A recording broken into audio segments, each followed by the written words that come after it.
kita berbincang tentang makna jama'atul muslimin. Dalam hadis yang banyak, antaranya yang glamour adalah hadis riwayat Huzaifah ibn al-Yaman yang panjang hadis itu.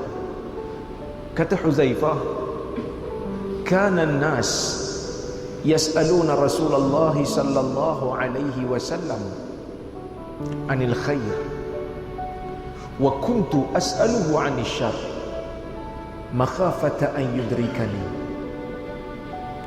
Faqultu ya Rasulullah,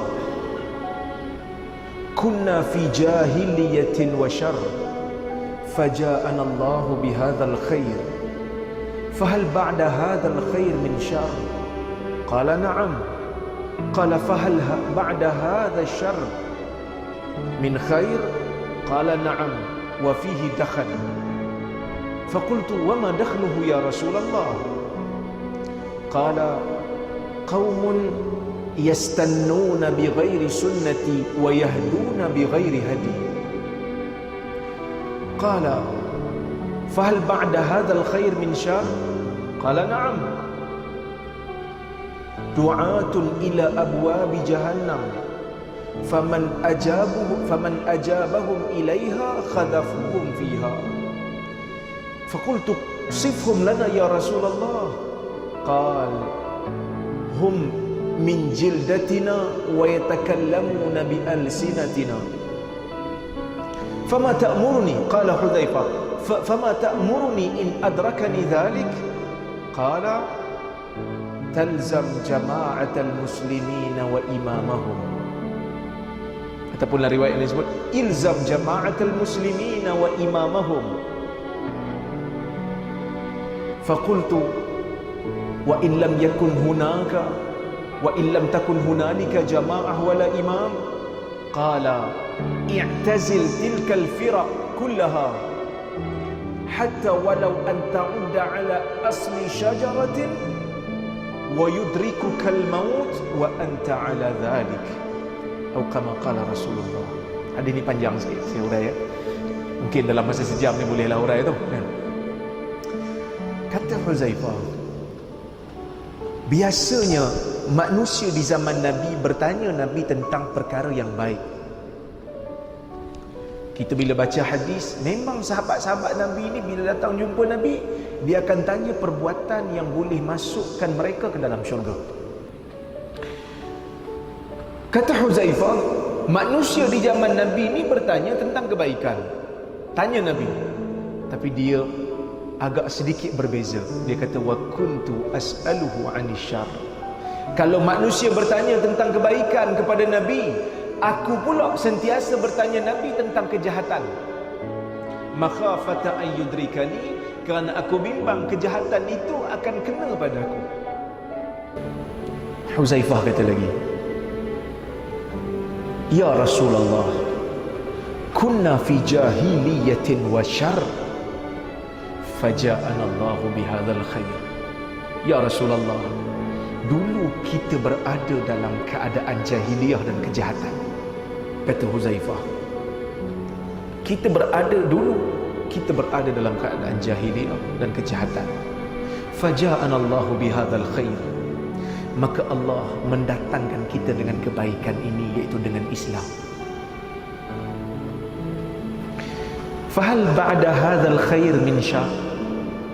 Huzaifah tanya, ya Rasulullah, lepas daripada kebaikan Islam yang kita dapat ni, adakah akan datang lepas daripada kebaikan ni kejahatan? Nabi kata na'am, ya akan datang kejahatan. Ulama bincang panjang, apa kejahatan tu? Sebahagian ulama kata kejahatan itu bukan kejahatan, keburukan. Keburukan itu apabila sahabat-sahabat berperang sesama sendiri dalam perang Jamal dan perang Siffin, di mana Ali dan kem Ali dan kem Muawiyah bertembung dan ramai sahabat meninggal. Talhah meninggal. Jadi sebahagian ulama kata inilah yang mungkin Nabi maksudkan. Akan datang keburukan selepas daripada itu disebabkan oleh fitnah. Apa fitnah tuan-tuan? Fitnah ni maksud dia bukan tuduh orang. Ada orang kata al-fitnatu asyaddu minal qatl. Fitnah itu lebih dahsyat daripada membunuh. Jangan fitnah orang. Kita dok faham fitnah tu tuduh orang. Bukan. Fitnah yang dimaksudkan dalam ayat itu ialah syirik. Fitnah dalam bahasa Quran dan bahasa sunnah, bila kita sebut fitnah, bila Nabi sebut innaha satakunu fitnun al-qa'idu fiha khairun minal mashi fiha wal mashi fiha khairun minas sa'i ilaiha. Akan berlaku fitnah di akhir zaman nanti. Orang yang duduk lebih baik daripada orang yang berjalan. Orang yang berjalan lebih baik daripada orang yang masuk ke dalam fitnah. Apa maksud fitnah?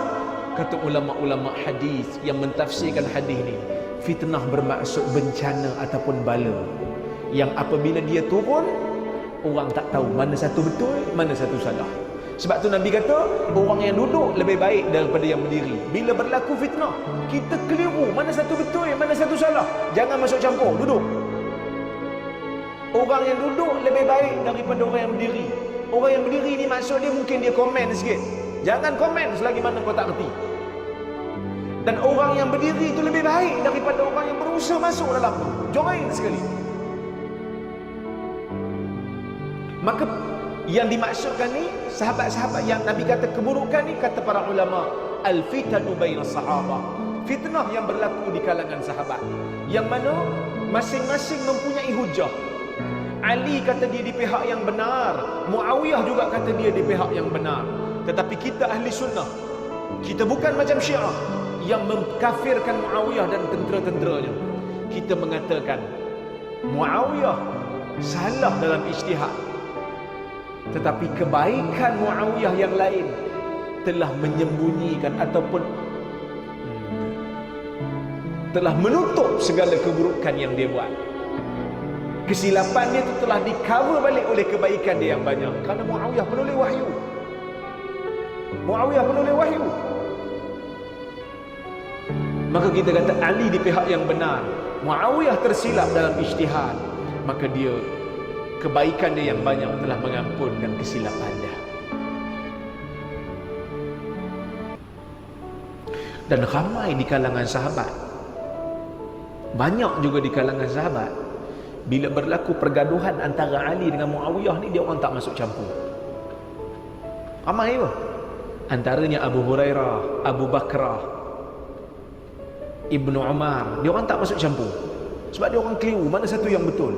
Kerana dia orang berpegang dengan hadis Nabi tentang fitan. Kemudian Huzaifah tanya Nabi lagi. Huzaifah kata, "Fahal ba'da hadha syarr min khair?" Selepas daripada keburukan dan bencana itu ya Rasulullah, akan datang tak lagi kebaikan? Nabi kata, "Na'am, ya, akan datang kebaikan." Wa fihi dakhal. Kebaikan itu akan datang, tetapi kebaikan itu keruh. Kebaikan itu tidak bersih.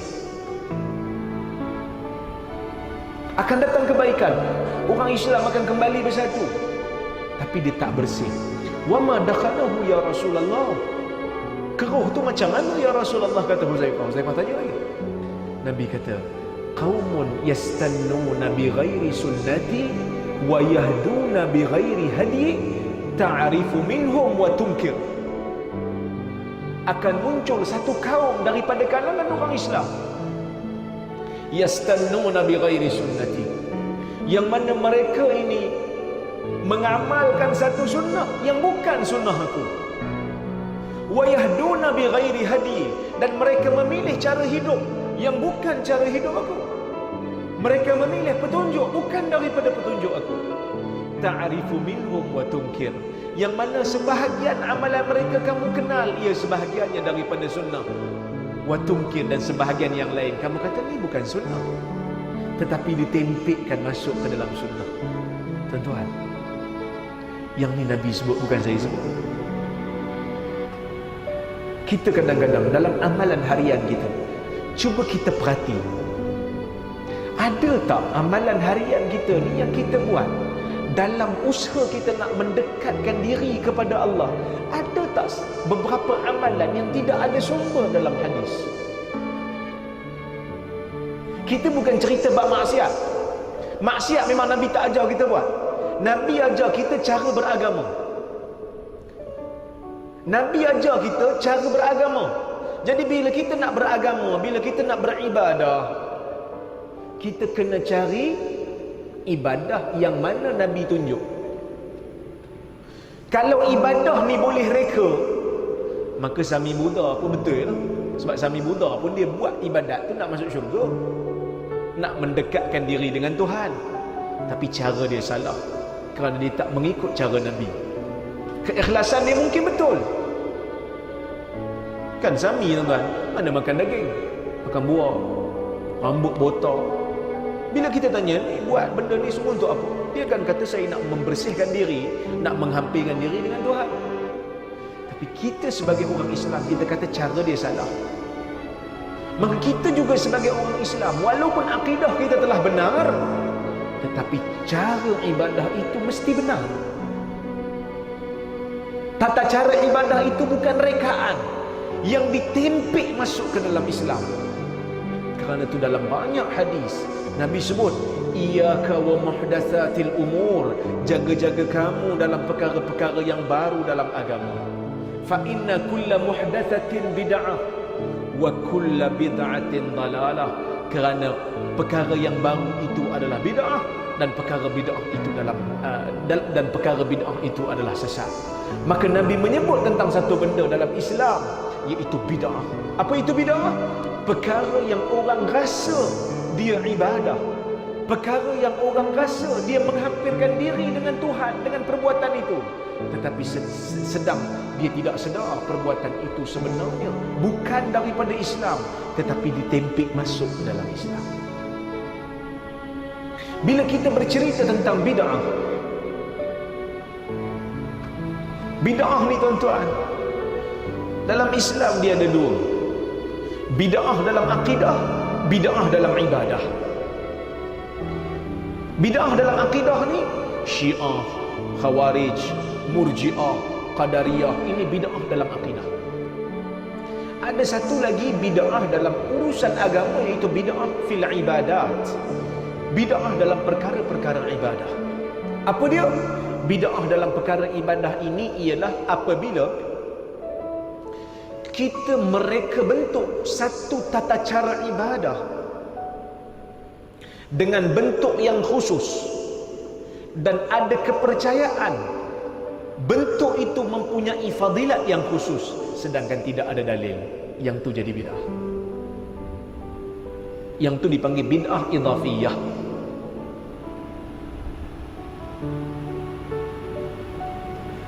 Ustaz, mari mana kaedah ni? Kaedah ni mari daripada Syatibi. Syatibi kata apa? Dalam kitab dia Al-I'tisam, yang diiktiraf sebagai ta'rif ataupun definisi yang terbaik dalam mendefinisikan bid'ah.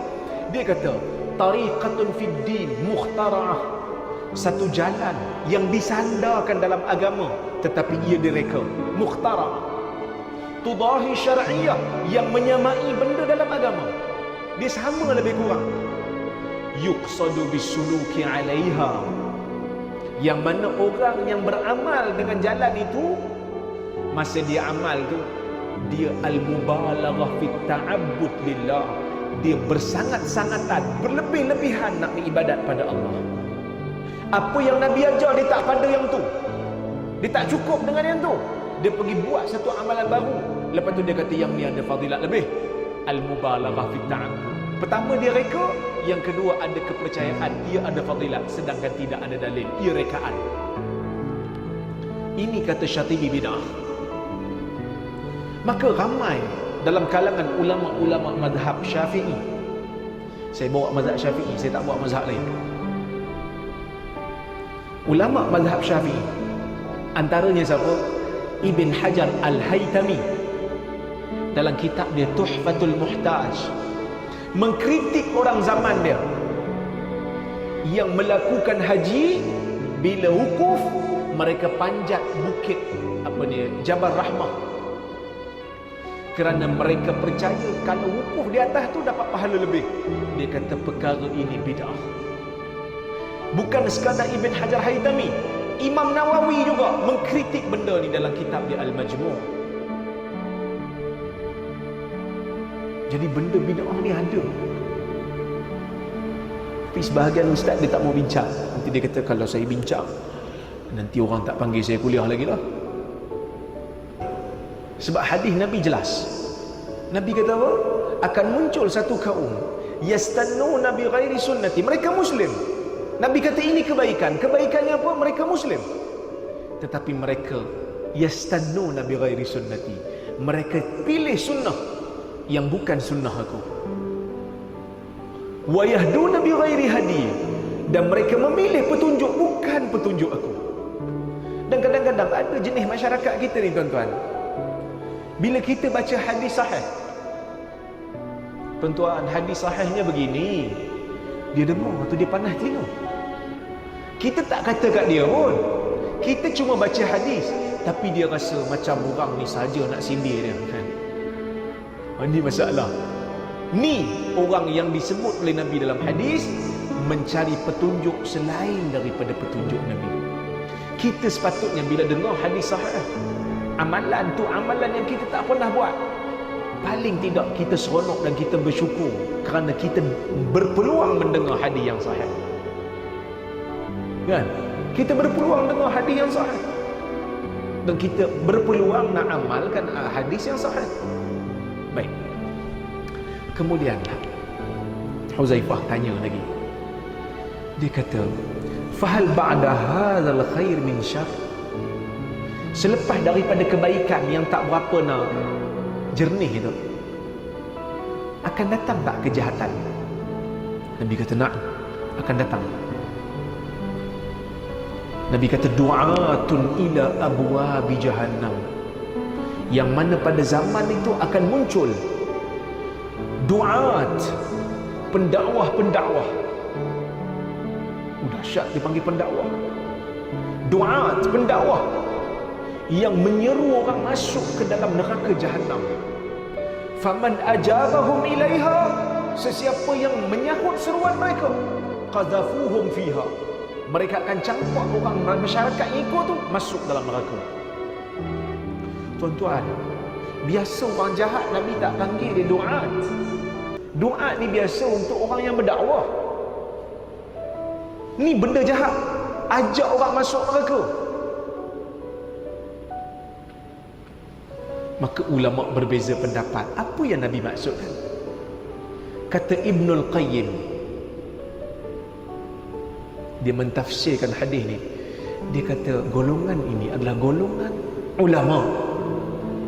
Sebab tu dipanggil du'at, pendakwah. Golongan ulama yang mana mereka menyeru kepada kebaikan dengan kata-kata mereka, tetapi buat benda yang jahat dengan perbuatan mereka. Saya rasa tafsiran ini adalah sebahagian ataupun sejuzuk daripada makna hadis. Biar kita kekalkan, mereka ini dianggap pendakwah, tetapi sebenarnya mereka mengajarkan kesesatan kepada umat. Kita luaskan makna kerana lafaz hadis luas. Tuan-tuan, ulama yang jahat ni bukan hanya dia suruh orang buat benda baik dia tak buat. You yang ni salah. Allah Ta'ala sebut dalam Quran, kabura maqtan 'indallah an taqulu ma la taf'alun. Besar kemarahan, kemurkaan di sisi Allah apabila kamu menyebut sesuatu sedangkan kamu tak buat. Besar. Tapi ada yang lebih besar daripada itu. Apabila satu orang dianggap sebagai tokoh Islam tetapi mengajarkan sesuatu kepada umat perkara yang bukan daripada Islam, menyesatkan orang Islam. Dalam Islam kita ada panggil golongan ni sebagai golongan qusas, golongan yang memalsukan hadis dan menyandarkan dia kepada Nabi, sesatkan orang lain. Sesiapa yang percaya dengan mereka juga menyebarkan ajaran mereka dan menyandarkannya pada Nabi akan dicampak masuk ke dalam neraka. Seperti mana kata hadis Nabi, fa innahu man kadzaba alayya muta'ammidan falyatabawwa maq'adahu minan nar. Siapa yang berdusta atas nama aku secara sengaja, maka tunggulah tempatnya di neraka. Habis itu mana dalil yang kata Orang yang sebar tanpa dia tahu, dia bukan reka. Dia tak reka tapi dia sebar aja. Ada hadis lain. Nabi kata apa? Kafa bil mar'i kadiban ayyuhadditha bi kulli ma sami'. Cukuplah satu orang berbohong apabila dia menyebarkan semua benda yang dia dengar. Dia tak semak dulu. Maka kita kekalkan lafaz itu dengan lafaz yang umum. Du'atun ila abwabi jahannam. Pendakwah-pendakwah yang ajak orang masuk ke dalam neraka. Jaga-jaga tuan-tuan. Hari ini kita berada dalam keadaan keliru. Ustaz makin bergaduh, yang tu tak puas hati dengan yang ni. Kita sebagai umat, kadang-kadang ramai orang duk komplain kat saya, dia kata, tolonglah ustaz jangan bergaduh dekat Facebook. Kami orang awam pening. Dia kata, macam mana tak gaduh kat Facebook? Sebab kadang-kadang yang menyebarkan satu benda yang tak betul pun dia sebar kat Facebook. So kita nak counter, takkan kita nak counter dia diam, kita pun kena tulis lah. Kalau dah, masyarakat akan pening. Dia rasa dia tak pening, tapi amalan dia pening. Maka bila ada ilmuwan begini kata begini, ilmuwan tu kata begitu, kita sebagai umat, kita baca, kita nilai, melihat kekuatan hujah. Ustaz, kami cuba dah baca tapi tak faham benda. Kata orang Terengganu, dok faham setara abu. Kalau tak faham, cari orang yang kita yakin ilmu dia untuk ajar kita. Baik. Kemudian dia kata lagi,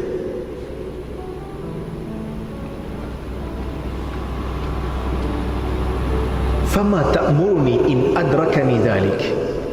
Bila munculnya pendakwah-pendakwah yang jahat ni, apa yang kau perintahkan aku ya Rasulullah untuk aku buat? Nabi kata, ilzam jama'atal muslimina wa imamahum. Kamu kena melazimi, kamu kena setia dengan jama'atul muslimin. Nabi mengguna pakai perkataan jama'atul muslimin wa imamahum, dan imam mereka, bukan imam mereka, pemimpin mereka. Jadi tuan-tuan, saya rasa benda ni kita kena clear kot.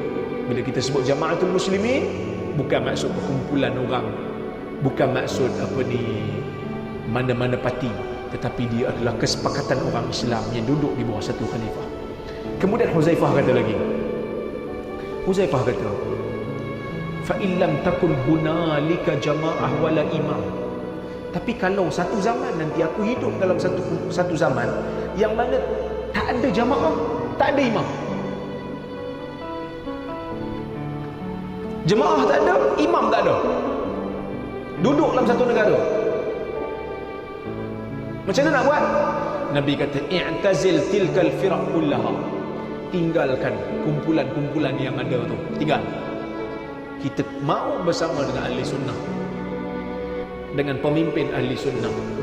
Tak ada, jangan ikut. I'tazil, kamu lepaskan diri daripada mereka. Mana jangan masuk nyambung.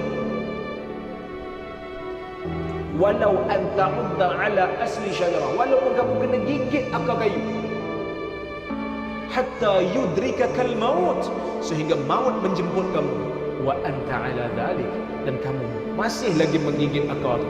Orang tarik pun kamu gigit akar, jangan bagi lepas. Maksud dia kena pertahankan akidah ahli sunnah tu.